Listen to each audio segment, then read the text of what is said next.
तर मित्रांनो आपलं फंडेड फायनली झालेलं आहे पास. आपलं 2 स्टेपचं अकाउंट होतं. तर पहिलं टार्गेट होतं $500 आणि दुसरं होतं $250. तर टार्गेट बुक झालं आहे आपलं. आता फंडेड आपण झालेलो आहे सध्या. तर मी आता एक ट्रेड घेतला होता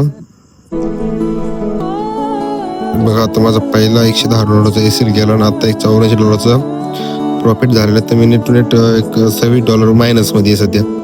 तर खूप दिवसानंतर मी असं काहीतरी झालं माझ्यासोबत की मी $750 किंवा लगातार मी प्रॉफिट केला. पहिलं मी प्रॉफिट करत होतो पण प्रॉफिट लॉस चालत होता, कंटिन्यू प्रॉफिट झाला नाही. तर मी आता कंटिन्यू $750 प्रॉफिट केला एक 20 दिवसात. ते बी कारण की एक मी बाहेर असल्यामुळे थोडं मला ट्रेड रेग्युलर करता नाही आला. पण तरी पण मी 20 दिवसात फंडेड पास केलेलं आहे आणि मला आता फंडेड भेटलेलं आहे. तर बघू पुढं काय होतंय आपण.